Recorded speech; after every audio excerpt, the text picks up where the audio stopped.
민주당이 의총에서 내부 판세를 오픈했는데 너무 좋은 마인드입니다. 경향신문 보도에 따르면 28일 민주당은 비공개 의원총회에서 35일 앞으로 다가온 6.3 지방선거 판세와 관련해 부산과 경남, 서울, 경기 등에서 진행한 당 차원 여론조사 결과를 공유했습니다. 당 지도부는 생각보다 빡빡한 선거가 될 가능성이 높다며 오만하게 보여서는 안 된다며 내부 단속에 나섰습니다. 지금과 여당이 압승한 문재인 정부 초반 2018년 지방선거 당시 국정 지지율을 비교하며 경각심을 가져야 한다는 취지로 말한 것으로 전해졌습니다. A 의원은 기자와 통화에서 의원총회에서 서울은 현재까지는 야당과 차이가 나는 거로 나오지만 쉽지 않은 곳이어서 앞으로 좀 더 지켜봐야 하고 부산의 경우 여야 격차가 많이 좁혀졌다며 경남도 별로 좋지 않다는 이야기가 있었다고 말했습니다. 그는 이현희 위원장이 생각보다는 빡빡한 선거가 될 가능성이 크니 절대 오만하게 보여서는 안 된다.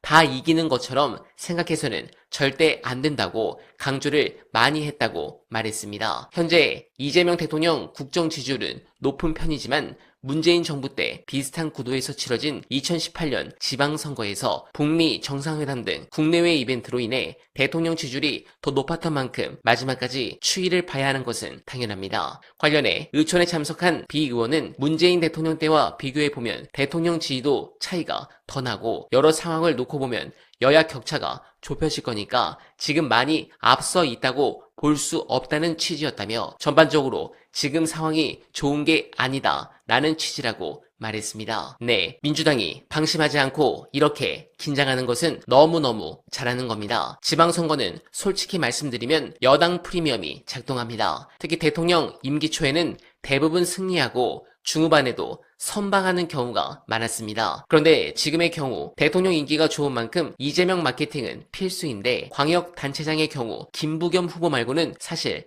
반명이라 할 수 있는 후보들은 없거든요. 그런데 오히려 김부겸 후보는 그런 부분이 대구에서 플러스 요인이 될 수 있는 부분이라 이번 지선 아주 기대가 됩니다. 여러분, 흔히 정치학 교과서나 선거 전략가들이 말하는 선거의 3요소라는 게 있습니다. 구도, 인물, 이슈, 이 세 박자가 맞아야 이깁니다. 그런데 지금 국민의힘 사정을 보면 이 세 가지가 전부 삐그덕거리고 있습니다. 먼저 인물 한번 볼까요? 이게 참 민망한 수준입니다. 지금 여의도에 도는 농담 들으셨어요? 민주당 경선에서 떨어진 사람 모셔오자.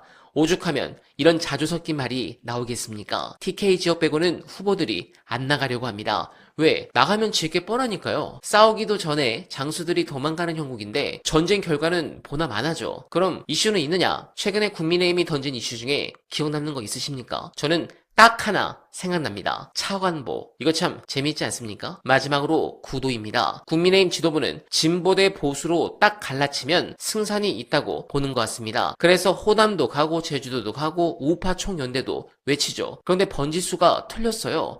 지금 보수는 결집은커녕 내부 분열 중이거든요. 이거는 차기 당권과 맞물려 선거 막판까지 요동칠 것입니다. 결국 여기서 우리가 주목해야 할 아주 흥미로운 지점이 있습니다. 상대편인 이재명 대통령의 행보입니다. 제가 예전에 그런 말을 한 적이 있어요. 민주당이 집권하면 유능한 진보뿐만 아니라 합리적 보수의 영역까지 끌어안아야 한다고요. 지금 이 대통령이 딱 그런 전략을 쓰고 있습니다. 이른바 중도 보수론이죠. 민주당 대표 시절부터 오른쪽도 우리가 맡겠다고 하더니 실제로 보수 출신 인사들을 중용하고 성과 중심주의로 가고 있어요. 이게 국민의힘 입장에서는 미치고 팔짝 뛴 노릇일 겁니다. 자기들이 서 있어야 할 땅을 야금야금 뺏기고 있기 때문입니다. 가장 결정적인 건 민생, 그 중에서도 부동산 문제입니다. 국민의힘은 우리가 실력 있는 야당이다 라고 주장하지만 현실은 어떻습니까? 이재명 정부는 연일 부동산 문제를 국정 최우선으로 다루고 있습니다. 반면에 국민의힘은요, 여전히 강남 3구 다주택자 기득권층의 목소리를 대변하면서 정부 정책에 딴중만 걸고 있습니다. 국민들이 바보가 아닙니다. 누가 내 삶의 문제를 해결하려고 애쓰는지, 누가 기득권 지키기에 급급한지 다합니다. 그런 부분에서 지금 구도를 한번 정리해 봅시다. 국민의힘은 윤 어게인 망령에 갇혀 있고 민주당은 내란을 수습하고 미래로 가자고 합니다. 국민의힘은 미중 갈등 속에서 맹목적인 한미 동맹만 외치며 우리 국익을 양보하라고 강요하는데 민주당은 그 틈바구니에서 생존 전략을 짜고 있습니다. 또한 국민의힘은 개혁 보수의 시야까지 도려내고 있는데 민주당은 진보와 중도를 통합하려 합니다. 이건 단순히 보수 대 진보의 싸움이 아닙니다. 과거 대 미래, 반동 대 개혁의 싸움이 되어버린 겁니다. 자성과 쇄신 없이 남 탓만 정치, 혐오에 기생하는 정치는 결국 민심의 냉혹한 심판을 피할 수 없습니다. 역사가 늘 그래왔기 때문입니다. 이번 6월